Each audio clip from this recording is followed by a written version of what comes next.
आज बृहस्पतिवार के दिन आप सुनेंगे बृहस्पति देव की बड़ी ही दुर्लभ कथा। इस कथा को सुनने से भक्तों की सभी मनोकामनाएं भगवान बृहस्पति देव की कृपा से पूर्ण हो जाती है। तो आइए बड़े ही श्रद्धा और प्रसन्नचित्त मन से इस कथा को सुनते हैं।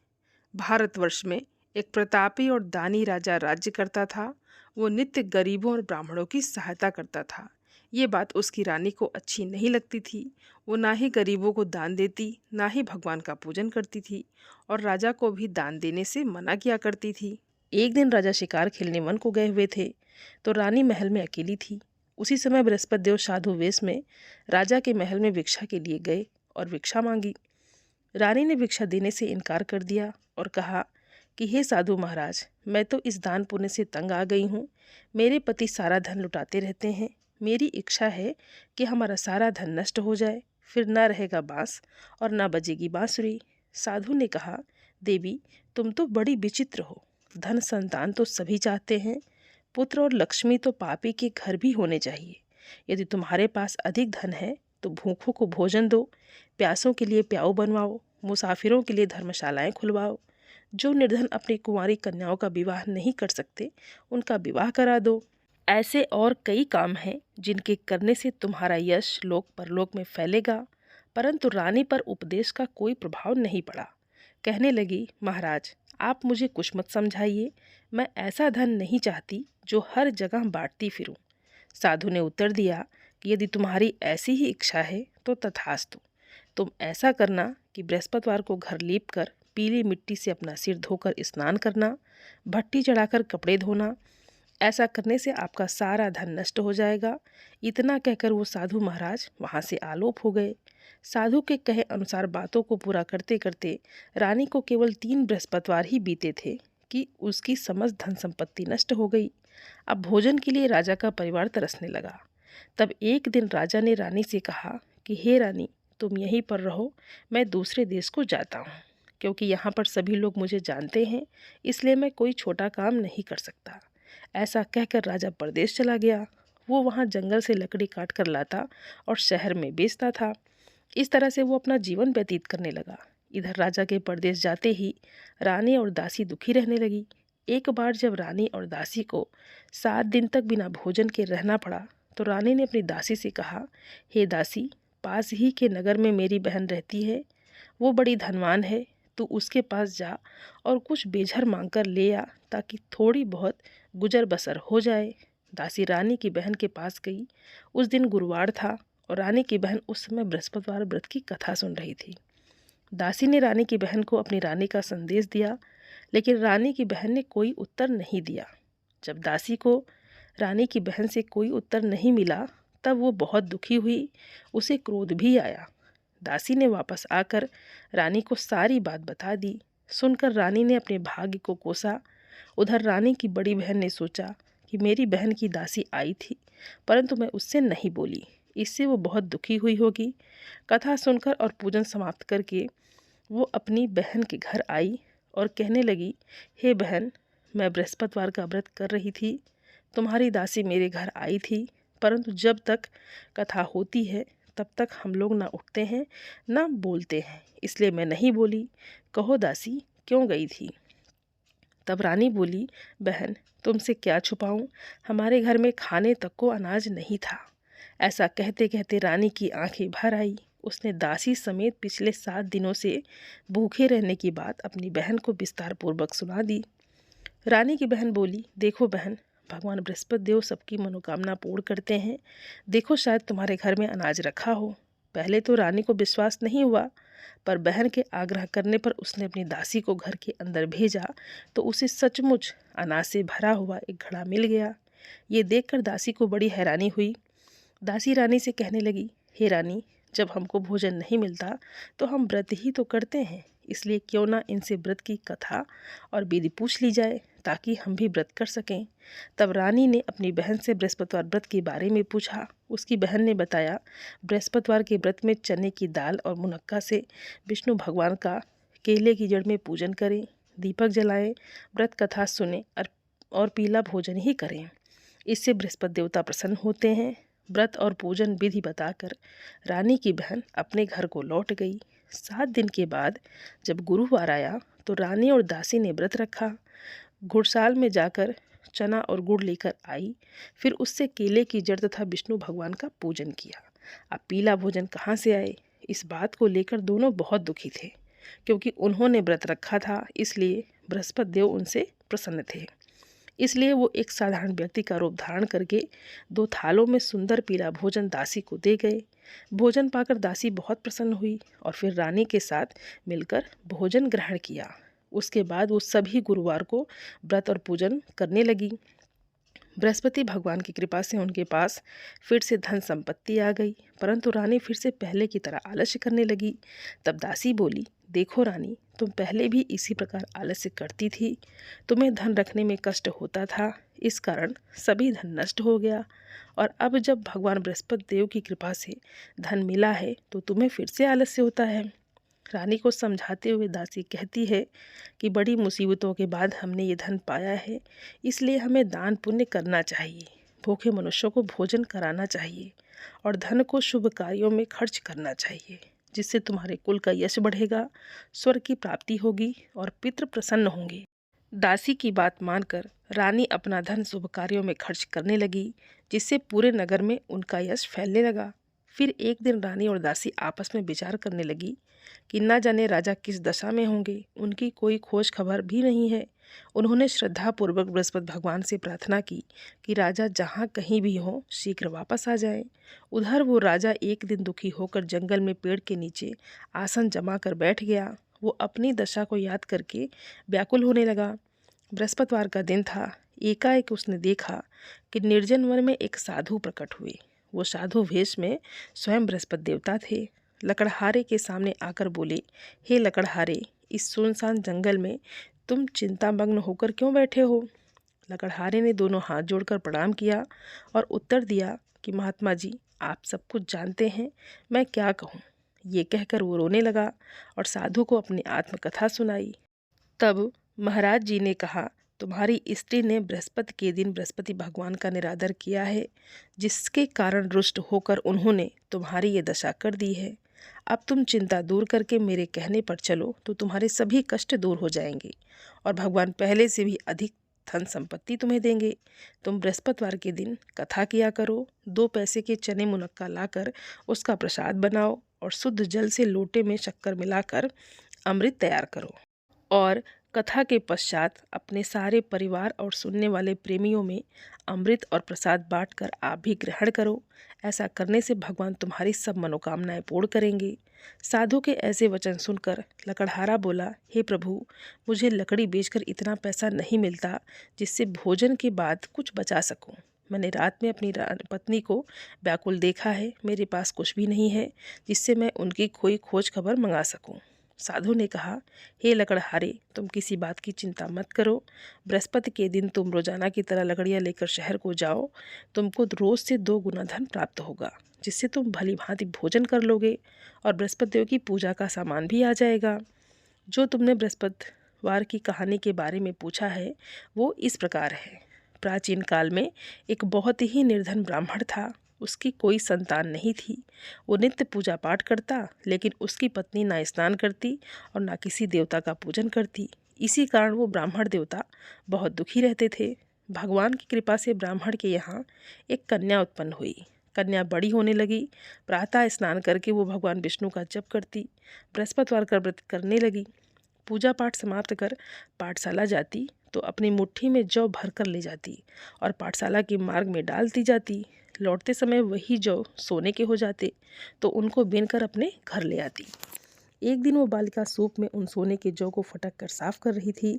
तभी उसकी माँ ने देख लिया और कहा कि हे बेटी, सोने के जौ को फटकने के लिए सोने का सूप भी होना चाहिए। दूसरे दिन गुरुवार था। उस कन्या ने व्रत रखा और बृहस्पति देव से सोने का सूप देने की प्रार्थना की। बृहस्पति देव ने उसकी प्रार्थना स्वीकार कर ली। रोजाना की तरह वो कन्या जौ फैलाते हुए पाठशाला चली गई। पाठशाला से लौटकर जब वो जौ बिन रही थी तो बृहस्पति देव की कृपा से उसे सोने का सूप भी मिल गया। उसे वो घर लेकर आई और उससे जौ साफ करने लगी, परंतु उसकी माँ का वही ढंग रहा। एक दिन की बात है, कन्या सोने के सूप में जब जौ साफ कर रही थी, उसी समय उस नगर का राजकुमार वहाँ से निकला। कन्या के रूप और कार्य को देखकर वो उस पर मोहित हो गया। राजमहल में आकर वो भोजन और जल त्याग कर उदास होकर लेट गया। राजा को जब राजकुमार द्वारा अन्न जल त्यागने का समाचार पता चला तो अपने मंत्रियों के साथ वो अपने पुत्र के पास गया और कारण पूछा। राजकुमार ने राजा को उस लड़की के घर का पता भी बता दिया। मंत्री उस लड़की के घर गया। मंत्री ने ब्राह्मण के सामने राजा की ओर से निवेदन किया। कुछ ही दिन बाद ब्राह्मण की कन्या का विवाह राजकुमार के साथ संपन्न हो गया। इधर कन्या के घर से जाते ही ब्राह्मण देवता के घर में पहले की तरह गरीबी का निवास हो गया। एक दिन दुखी होकर वो ब्राह्मण अपनी पुत्री से मिलने गए। बेटी ने पिता की अवस्था को देखा और अपनी माँ का हाल पूछा। ब्राह्मण ने सभी हाल कह सुनाया। तब कन्या ने बहुत सारा धन देकर अपने पिता को विदा कर दिया। लेकिन कुछ दिन बाद फिर वही हाल हो गया। ब्राह्मण फिर अपनी कन्या के यहाँ गया और सभी हाल कहा तो पुत्री बोली कि हे पिताजी, आप माताजी को यहाँ लिवा लाओ, मैं उन्हें वो विधि बता दूंगी जिससे गरीबी दूर हो जाए। ब्राह्मण देवता अपनी पत्नी को साथ लेकर अपनी पुत्री के पास राजमहल में पहुँचे तो पुत्री अपनी माँ को समझाने लगी कि हे माँ, तुम प्रातःकाल स्नान आदि करके विष्णु भगवान का पूजन करो तो सब दरिद्रता दूर हो जाएगी। परंतु उसकी माँ ने उसकी एक भी बात नहीं मानी। वो प्रातःकाल उठकर अपनी पुत्री के बच्चों का जूठन खा लेती थी। एक दिन उसकी पुत्री को बहुत गुस्सा आया। उसने अपनी माँ को एक कोठरी में बंद कर दिया। प्रातः उसे स्नानादि करा के पूजा पाठ करवाया तो उसकी माँ की बुद्धि ठीक हो गई। इसके बाद वो नियम से पूजा पाठ करने लगी और प्रत्येक बृहस्पतिवार को व्रत करने लगी। इस व्रत के प्रभाव से मृत्यु के बाद वो स्वर्ग को गई। वो ब्राह्मण भी सुखपूर्वक इस लोक का सुख भोग कर स्वर्ग को प्राप्त हुआ। इतना कहकर साधु अंतर्ध्यान हो गए। धीरे धीरे समय बीतने पर फिर वही बृहस्पतिवार का दिन आया। लकड़हारा जंगल से लकड़ी काटकर किसी शहर में बेचने गया। उसे उस दिन और दिन से अधिक पैसा मिला। राजा ने चना गुड़ आदि लाकर गुरुवार का व्रत किया और उस दिन से उसके सभी क्लेश दूर हो गए। परंतु जब दोबारा गुरुवार का दिन आया तो बृहस्पतिवार का व्रत करना भूल गया। इस कारण बृहस्पति भगवान नाराज हो गए। उस दिन उस नगर के राजा ने विशाल यज्ञ का आयोजन किया था और शहर में ये घोषणा करा दी कि कोई भी मनुष्य अपने घर में भोजन ना बनाए और ना ही आग जलाए। समस्त जनता मेरे यहाँ भोजन करने आए। इस आज्ञा को जो नहीं मानेगा उसे फांसी की सजा दी जाएगी। इस तरह की घोषणा संपूर्ण नगर में करवा दी गई। राजा की आज्ञा अनुसार शहर के सभी लोग भोजन करने गए, लेकिन लकड़हारा कुछ देर से पहुंचा, इसलिए राजा उसको अपने साथ घर लिवा लाए और ले जाकर भोजन करा रहे थे तो रानी की दृष्टि उस खूंटी पर पड़ी जिस पर उसका हार लटका हुआ था। वो वहाँ पर नहीं दिखाई दिया। तब रानी ने निश्चय किया कि मेरा हार इसी मनुष्य ने चुरा लिया है। उसी समय सिपाहियों को बुलाकर उसको कारागार में डलवा दिया गया। जब लकड़हारा कारागार में पड़ गया और बहुत दुखी होकर विचार करने लगा कि ना जाने कौन से पूर्व जन्म के कर्म से मुझे ये दुख प्राप्त हुआ है, और उसी साधु को याद करने लगा जो कि जंगल में उसे मिला था। उसी समय तत्काल बृहस्पतिदेव साधु के रूप में प्रकट हुए और उसकी दशा को देखकर कहने लगे, अरे मूर्ख, तूने बृहस्पतिदेव की कथा नहीं करी, इस कारण तुझे ये दुख प्राप्त हुआ है। अब चिंता मत कर, बृहस्पतिवार के दिन कारागार के दरवाजे पर 4 पैसे पड़े हुए मिलेंगे, उनसे तू बृहस्पतिदेव की पूजा करना, तेरे सभी कष्ट दूर हो जाएंगे। बृहस्पति के दिन उसे 4 पैसे मिले। लकड़हारे ने कथा कही और उसी रात को बृहस्पति देव ने उस नगर के राजा को स्वप्न में कहा, हे राजा, तुमने जिस आदमी को कारागार में बंद कर दिया है वो निर्दोष है, वो राजा है, उसे छोड़ देना। रानी का हार उसी खूंटी पर लटका हुआ है और अगर तुम ऐसा नहीं करोगे तो मैं तेरे राज्य को नष्ट कर दूंगा। इस तरह रात के स्वप्न को देखकर राजा प्रातःकाल उठा और खूंटी पर हार देखकर लकड़हारे को बुलाकर क्षमा मांगी और लकड़हारे को योग्य सुंदर वस्त्र आभूषण देकर विदा कर दिया। बृहस्पति देव की आज्ञा अनुसार लकड़हारा जब अपने नगर को चल दिया, जब अपने नगर के निकट पहुंचा तो उसे बड़ा आश्चर्य हुआ। नगर में पहले से अधिक बाग, तालाब, कुएं तथा बहुत सी धर्मशाला, मंदिर आदि बन गई। राजा ने पूछा, ये किसका बाग है और धर्मशाला किसका है? तब नगर के सब लोग कहने लगे, ये सब रानी और बांदी के हैं। तो राजा को बहुत आश्चर्य हुआ और गुस्सा भी आया। जब रानी ने ये खबर सुनी कि राजा आ रहे हैं तो उन्होंने बांदी से कहा कि हे दासी, देख, राजा हमको कितनी बुरी हालत में छोड़कर गए थे। हमारी ऐसी हालत देखकर कहीं वो लौट ना जाए, इसलिए तू दरवाजे पर खड़ी हो जा। आज्ञा अनुसार दासी दरवाजे पर खड़ी हो गई। राजा आए तो उन्हें अपने साथ लिवा लाई। तब राजा ने क्रोध करके अपनी रानी से पूछा कि ये धन तुम्हें कैसे प्राप्त हुआ है? तब उन्होंने कहा, हमें ये सब धन बृहस्पति देव की कृपा से प्राप्त हुआ है। अब राजा ने निश्चय किया कि 7 रोज बाद तो सभी बृहस्पति देव का पूजन करते हैं, परंतु मैं प्रतिदिन दिन में 3 बार कहानी और रोज व्रत किया करूँगा। अब हर समय राजा के दुपट्टे में चने की दाल बंधी रहती और दिन में 3 बार कहानी कहता। एक रोज राजा ने विचार किया कि चलो अपनी बहन के यहाँ हो आवे। इस तरह निश्चय कर राजा घोड़े पर सवार होकर अपनी बहन के यहाँ को चलने लगा। मार्ग में उसने देखा कि कुछ आदमी एक मुर्दे को लिए जा रहे हैं। उन्हें रोककर राजा कहने लगा, अरे भाइयों, मेरी बृहस्पति देव की कथा सुन लो। वो बोले, लो, हमारा तो आदमी मर गया है, इसको अपनी कथा की पड़ी है। परंतु कुछ आदमी बोले, अच्छा कहो, हम तुम्हारी कथा भी सुनेंगे। राजा ने दाल निकाल ली और जब कथा आधी हुई थी कि मुर्दा हिलने लगा और जब कथा समाप्त हो गई तो राम राम करके वो मनुष्य उठकर खड़ा हो गया। आगे मार्ग में उसे किसान खेत में हल चलाता हुआ मिला। राजा ने उसे देखा तो उससे बोला कि अरे भैया, तुम मेरी बृहस्पतिवार की कथा सुन लो। किसान बोला, जब तक मैं तेरी कथा सुनूंगा तब तक 4 हरया जोत लूँगा। जा अपनी कथा किसी और को सुनाना। इस तरह राजा आगे चलने लगा। राजा के हटते ही बैल पछाड़ खाकर गिर गए। उस दिन उस किसान के पेट में बड़ी जोर का दर्द होने लगा। उसी समय उसकी माँ रोटी लेकर आई। जब उसने ये देखा तो अपने पुत्र से सब हाल पूछा और बेटे ने सभी हाल कह दिया। तो बुढ़िया दौड़ी दौड़ी उस घुड़सवार के पास गई और उससे बोली कि मैं तेरी कथा जरूर सुनूंगी, तू अपनी कथा मेरे खेत पर चलकर ही कहना। राजा ने बुढ़िया के खेत पर जाकर कथा कही, जिसके सुनते ही बैल उठकर खड़े हो गए और किसान के पेट का दर्द भी बंद हो गया। राजा अपनी बहन के घर पहुंचा। बहन ने भाई की खूब मेहमानी की। दूसरे रोज प्रातःकाल राजा जगा तो वो देखने लगा कि सब लोग भोजन कर रहे हैं। राजा ने अपनी बहन से कहा कि ऐसा कोई मनुष्य है जिसने सुबह सुबह भोजन ना किया हो, मेरी बृहस्पतिवार की कथा सुन ले। तब बहन बोली, हे भैया, ये देश ऐसा ही है। पहले यहाँ लोग भोजन करते हैं, बाद में अन्य काम करते हैं। अगर कोई पड़ोस में हो तो देख आऊं। वो ऐसा कहकर देखने चली गई, परंतु उसे ऐसा कोई व्यक्ति नहीं मिला जिसने भोजन न किया हो। अतः वो एक कुम्हार के घर गई जिसका लड़का बहुत बीमार था। उसे मालूम हुआ कि उनके यहाँ 3 रोज से किसी ने भोजन नहीं किया है। रानी ने अपने भाई की कथा सुनने के लिए कुम्हार से कहा तो वो तैयार हो गया।